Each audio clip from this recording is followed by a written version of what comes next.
مجھے اکرم کی بات یاد آئی. اس نے بتایا تھا کہ جس دن راجوال پر موکلوں نے ہلہ بولا اور خون خرابہ ہوا، چودھری عزیز بیمار پڑا تھا. یقیناً وہ بیمار ہوا نہیں تھا، بنا تھا. وہ دونوں طرف سے سچا ثابت ہونا چاہتا ہوگا.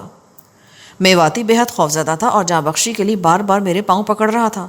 میں نے اسے تھوڑی بہت تسلی دی، لیکن ساتھ یہ بھی بتا دیا کہ ابھی اس کے مزید تعاون کی ضرورت ہے. اسے ایک مسلح بندے کی تحویل میں چھوڑ کر میں واپس چودھری کے پاس آ گیا. چودھری اب ہوش میں آ گیا تھا. اس کا رنگ اب بھی ہلدی تھا اور وہ ہولے ہولے لرز رہا تھا. مجھے دیکھتے ہی اس کی آنکھوں میں ایک بار پھر دہشت سمٹ آئی. اس سے پہلے کہ میں چودھری سے پھر بات چیت شروع کرتا، رونق نے مجھے اشارے سے باہر بلایا. میں باہر گیا تو رونق علی کے ہاتھ میں ٹیپ ریکارڈر نظر آیا. یہ بیٹری سے چلنے والا وہی ٹیپ ریکارڈر تھا جس پر سائیں ملنگا اور اس کے ساتھی کافیاں اور لوک گیت وغیرہ سنتے تھے اور سر دھنتے تھے.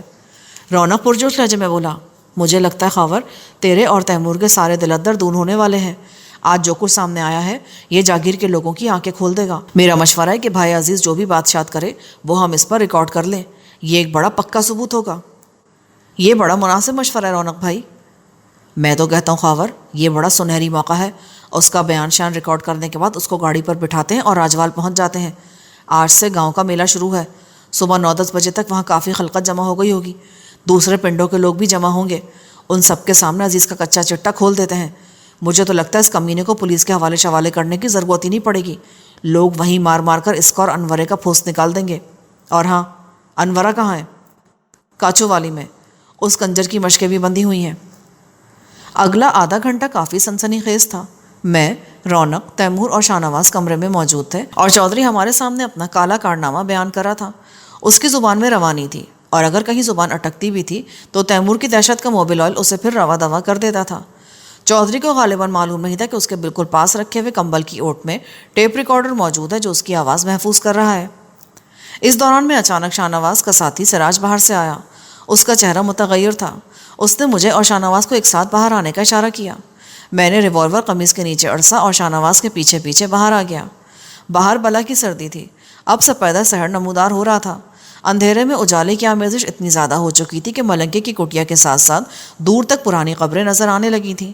ان قبروں میں اگے ہوئے جنتر، کیکر اور بیریاں اور ان درختوں کے پیچھے دور تک خضرا جھاڑیاں اور راج باغ کی طرف جاتا ہوا کچا راستہ اور اوپر آسمان پر اڑتی ہوئی پرندوں کی ڈاریں، سب کچھ دھندلا دکھائی دے رہا تھا.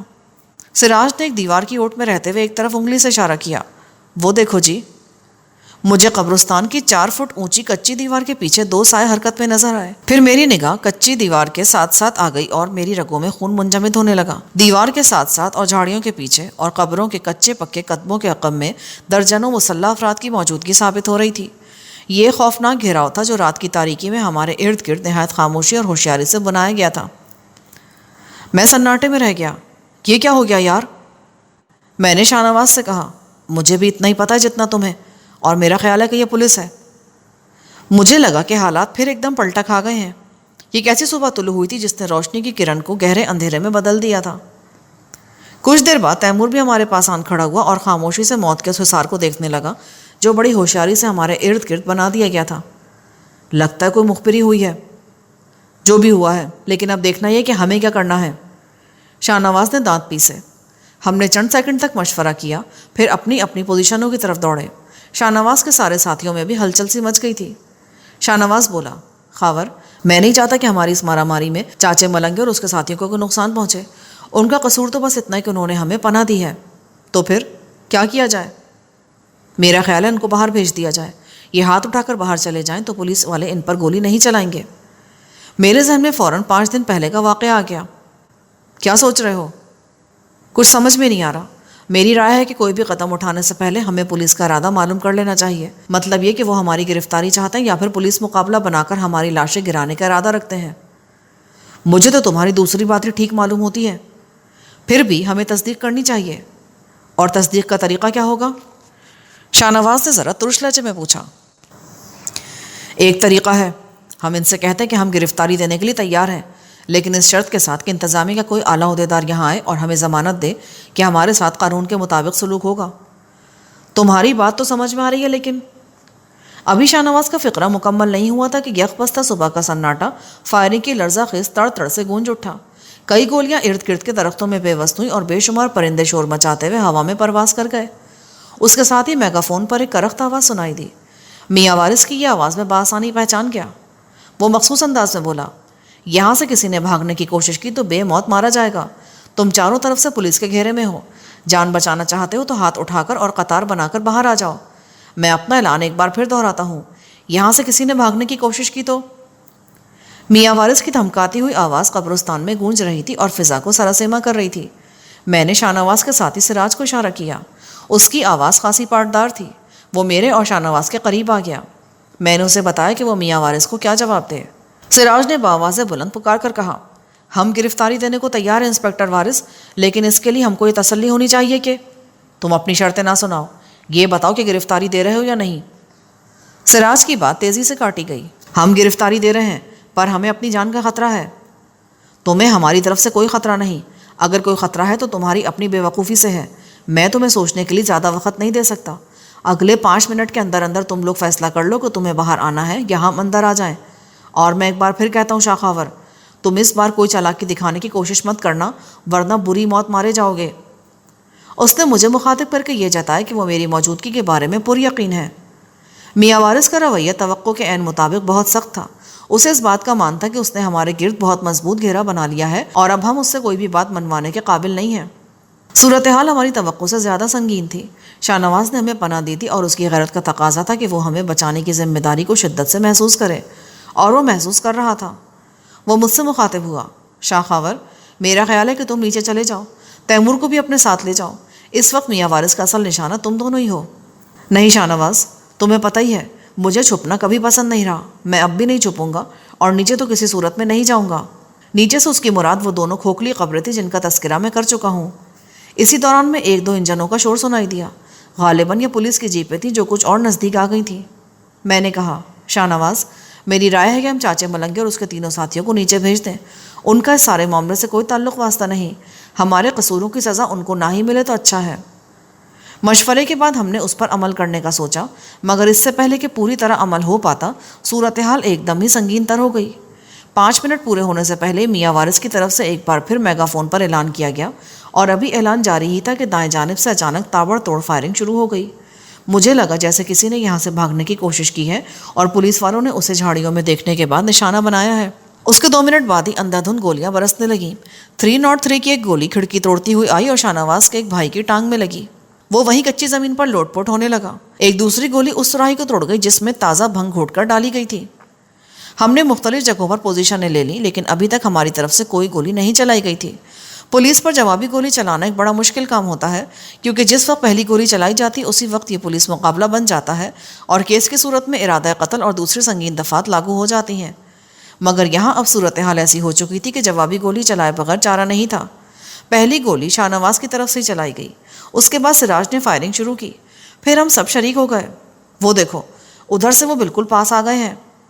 تیمور دائیں طرف اشارہ کرتے ہوئے چلایا، سور کے بچے. شاہ نواز نے دانت پیسے اور اپنی رائفل کا رخ دائیں جانب کر کے چھوٹے چھوٹے 2 برسٹ چلائے. قبروں کی مٹی ہوا میں اڑتی نظر آئی. ان برسٹوں کے بعد فائرنگ میں ایک دم شدت آ گئی. گولیاں ہم پر مے کی طرح برسنے لگیں. یہ گولیاں درختوں کے تنوں میں پیوست ہوئی جا رہی تھیں. ایک دم ہی کوہرام سمجھ گیا تھا. میں اپنی 7mm رائفل سے سنگل شاٹ فائر کر رہا تھا. تیمور میرے کندھے سے کندھا ملائے بیٹھا تھا. اس کے ہاتھ میں ماؤزر تھا. اچانک ایک گولی آئی اور تیمور کے سر پر سے ہوتی ہوئی پیچھے کھڑے سراج کے چہرے پر لگی. وہ رائفل کے میگزین میں گولیاں بھر رہا تھا. پشت کے بل وہ گرا اور گرنے کے فوراً بعد ہی ٹھنڈا ہو گیا. میں نے اس کی پتھرائی ہوئی آنکھوں کی جھلک دیکھی اور اس کی پیشانی کا سیاہی مائل سراغ دیکھا. شاہ نواز نے بھی یقیناً یہ منظر دیکھا تھا. اس کے چہرے پر سرخ شعلوں کی لپک دکھائی دی. مار دیا حرام زادو، مار دیا. وہ عجیب آہنگ میں دھاڑا. اس کے ساتھ ہی وہ رائفل سونت کر اندھا دھند گولیاں چلانے لگا. پورے کمرے میں گولیوں کے خول بکھر گئے. مجھے لگا کہ وہ اسی طرح فائر کرتا ہوا برآمدے میں نکل جائے گا. میں نے اسے کمر سے پکڑ لیا. نہیں شاہ نواز، یہ ٹھیک نہیں. وہ خود کو چھڑانے کے لیے زور لگانے لگا. میں نے تیمور کے ساتھ مل کر اسے بمشکل نیچے بٹھایا. دوسرے کمرے سے شاہ نواز کے ساتھی فیروز نے پکار کر کہا، سراج صاحب، یہ لوگ مزار کی طرف سے آگے آ رہے ہیں، آپ کے بالکل دائیں طرف ہیں. فیروز نامی یہ بندہ نہیں جانتا تھا کہ سراج سننے اور سمجھنے کی حد سے گزر چکا ہے. سراج کے بجائے فیروز کو جواب میں نے دیا. ٹھیک ہے فیروز، میں نے دیکھ لیا ہے. ہم ان کو روکتے ہیں. تم اپنی سائڈ پر دھیان رکھو. ابھی ان پر سیدھا فائر نہ کرو، لیکن ان کو پاس بھی نہ آنے دو. کیوں؟ سیدھا فائر کیوں نہ کرو؟ کیوں نہ کرو؟ شاہ نواز گرجا اور اس نے گالی دی. وہ ہماری چھاتیوں پر مار رہے ہیں، ہم ان کے پیروں پر کیوں ماریں؟ وہ رائفل سونتتا ہوا دوسرے کمرے میں فیروز کے پاس چلا گیا۔ کچھ سمجھ میں نہیں آ رہا تھا کہ یہ کیا ہو رہا ہے۔ میں پولیس مقابلہ نہیں کرنا چاہتا تھا۔ قدرت نے میری اور تیمور کی رہائی کا ایک بہترین سبب پیدا کر دیا تھا، لیکن عین اس وقت جب سب کچھ ہمارے حق میں ہونے والا تھا، یہ پولیس والے بلائے ناگہانی بن کر ٹپک پڑے تھے۔ یہ سب کچھ میرے لیے بے حد تکلیف دہ تھا۔ اب اگر میرے یا تیمور کے ہاتھوں کو پولیس والا مر جاتا تو ہم میں اور شاہ نواز یا سراج میں کوئی فرق نہیں رہ جاتا، وہی پھانسی کا تختہ یا انکاؤنٹر والی فوری موت۔ میواتی کی چلاتی ہوئی آواز نے میرے خیالوں کو درہم برہم کر دیا۔ پہلے تو میں سمجھا کہ شاید اسے گولی وغیرہ لگ گئی ہے، مگر وہ کچھ اور ہی کہہ رہا تھا۔ چودھری صاحب، چودھری صاحب، او یہ کیا ہو گیا؟ ارے کوئی کچھ کرو، وہ دلدوز آواز میں پکارا۔ میرا خیال ہے کہ چودھری عزیز کو کچھ ہوا ہے۔ تیمور نے سرگوشی کی۔ میں جھک کر چلتا ہوا اس کمرے کی طرف گیا جہاں چودھری عزیز کو رکھا گیا تھا۔ چودھری کی طرف جاتے ہوئے مجھے کھڑکی کے سامنے سے گزرنا تھا۔ اس وقت یہ کھڑکی پوری طرح فائرنگ کی زد میں تھی۔ کھڑکی کی آہنی سلاخوں سے مسلسل پگھلا ہوا لوہا ٹکرا رہا تھا اور چنگاریاں چھوٹ رہی تھیں۔ تیمور نے مجھے روکنے کی کوشش کی، مگر میں کوہنیوں اور پیٹ کے بل رینگتا ہوا یہ 7-8 فٹ کا نہایت خطرناک فاصلہ طے کر گیا۔ میں دوسرے کمرے میں پہنچا تو آنکھوں کے سامنے اندھیرا سا چھا گیا۔ چودھری اوندھا پڑا تھا۔ گولی اس کی کھوپڑی توڑتی ہوئی نکل گئی تھی۔ بائیں طرف سے گولی جہاں سے داخل ہوئی تھی معمولی سا سوراخ تھا، مگر دائیں جانب سر میں ایک بڑا روشن دان بن گیا تھا۔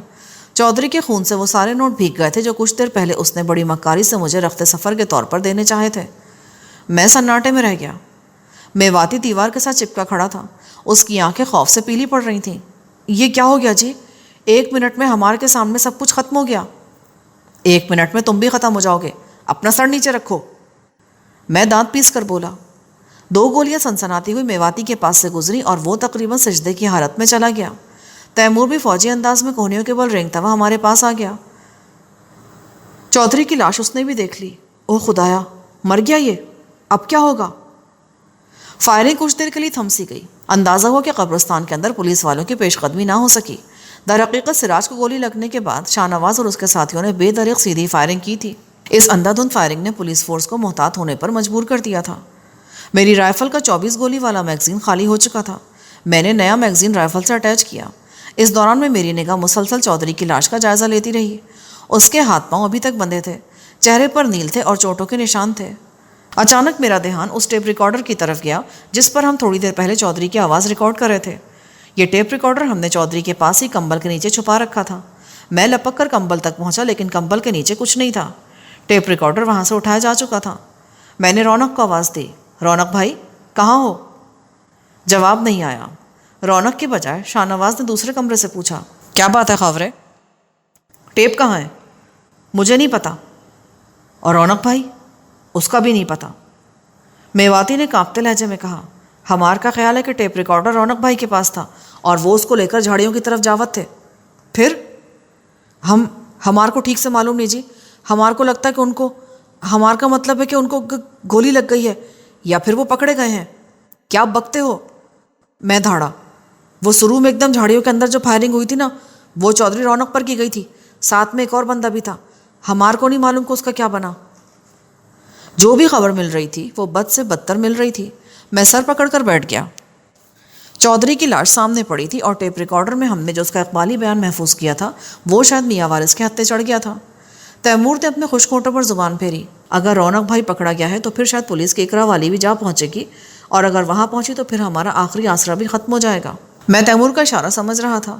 وہ چودھری کے ہرکارے انورے کی بات کر رہا تھا۔ اب آج آ کے انورہ ہی رہ گیا تھا جس کا اقبالی بیان ہمیں شہوار اور سمینہ کے قتل سے بری الذمہ کر سکتا تھا، یا ایسا کرنے میں ہماری مدد کر سکتا تھا۔ لیکن ابھی میں ٹیپ ریکارڈر کی طرف سے بھی پوری طرح مایوس نہیں ہوا تھا، اور یہ ٹیپ ریکارڈر ایک ایسا پکا ثبوت تھا جس کو بڑی سے بڑی عدالت بھی جھٹلا نہیں سکتی تھی۔ ان دنوں عدالتوں میں ایسے مواد کی اہمیت آج سے بہت زیادہ تھی۔ شروع میں جنتر کی گھنی جھاڑیوں کی طرف پولیس نے اندھا دھند فائرنگ کی تھی۔ یہ جھاڑیاں ہمارے دائیں طرف تھیں۔ سورج نکلتے چاروں طرف ہلکی دھند پھیل گئی تھی اور 10-15 قدم سے آگے کچھ دکھائی نہیں دے رہا تھا۔ یہ صورتحال ہمارے لیے فائدہ مند ثابت ہو سکتی تھی۔ اگر رونق واقعی ان جھاڑیوں کی طرف گیا تھا اور پکڑا نہیں گیا تھا بلکہ زخمی ہوا تھا تو پھر عین ممکن تھا کہ وہ ابھی تک ٹیپ ریکارڈر سمیت وہیں موجود ہو۔ میں نے تیمور سے کہا، تم یہیں رکو، میں بھی آتا ہوں۔ کیا ارادہ ہے؟ اس نے مضبوطی سے میرا ہاتھ تھام لیا۔ او یار، اس وقت ہیڈ ماسٹر بننے کی کوشش نہ کر، میں جو کرنا چاہتا ہوں مجھے کرنے دے۔ میں نے جھٹکے سے اپنا بازو چھوڑایا اور پیٹ کے بل رینگتا ہوا دروازے کی طرف بڑھا۔ میں بھی ساتھ آؤں؟ نہیں، تم یہاں رک کر اکا دکا فائر کرو ورنہ پولیس والے آگے آ جائیں گے۔ کوشش کرنا کسی کو گولی نہ لگے۔ یار مجھے نہیں لگتا کہ رونق بھائی وہاں ہوگا، تیمور نے کہا۔ میں سنی انسنی کر کے آگے بڑھا۔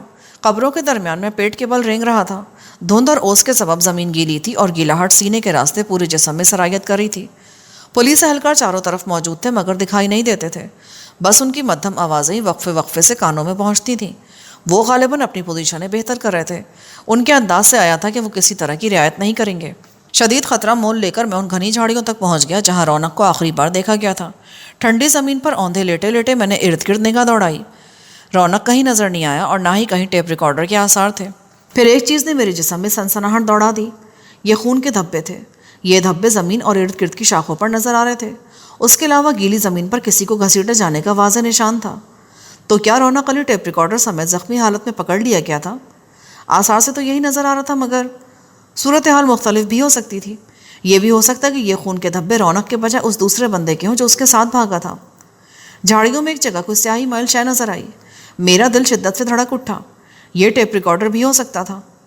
میں نے حوصلہ جمع کیا اور پیٹ کے بل رینگتا ہوا مزید آگے کی طرف گیا۔ پولیس والوں سے میرا فاصلہ کم ہوتا جا رہا تھا۔ اب میں ان کے ہتھیاروں کی کھڑکھڑاہٹ بھی سن سکتا تھا۔ میری حصے پوری طرح بیدار تھی اور میں ہر خطرے سے نمٹنے کے لیے 100% تیار تھا۔ قریباً 7-8 میٹر آگے جانے کے بعد میں اس شے کو ٹھیک سے دیکھنے کے قابل ہوا۔ اس شے کو پہچان کر مایوسی کا اندھیرا کچھ اور گہرا ہو گیا۔ یہ ٹیپ ریکارڈر نہیں تھا۔ کالے رنگ کی گرم شال تھی اور میں اس شال کو بآسانی پہچان گیا تھا۔ یہ رونق علی ہی کی تھی۔ اس کا مطلب تھا کہ وہ ٹیپ ریکارڈر سمیت پکڑا جا چکا ہے یا پھر ویسے ہی پار ہو گیا ہے۔ شاید اس نے بھاگ کر غلطی کی تھی۔ وہ بیمار تھا اور اپنے موٹاپے کے سبب زیادہ تیزی سے حرکت بھی نہیں کر سکتا تھا۔ اس کے لیے ممکن نہیں تھا کہ وہ پولیس والوں کو چکمہ دے کر نکل جاتا۔ دکھ کی ایک گہری لہر نے میرے پورے سراپے کو جکڑ لیا۔